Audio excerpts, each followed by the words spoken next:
Weather update as of November 17, 2024, 8 in the morning.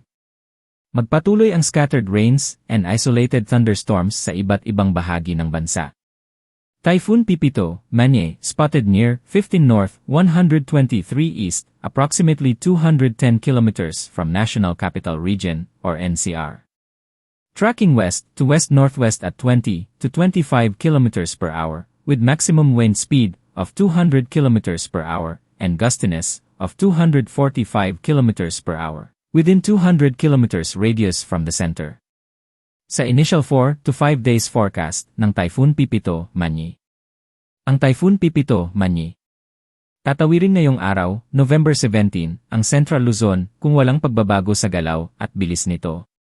Gradual weakening habang tumatawid ito ng Luzon at mababa, sad, ang overall structure ng Typhoon Pipito, Manye, bago makarating sa West Philippine Sea, South China Sea.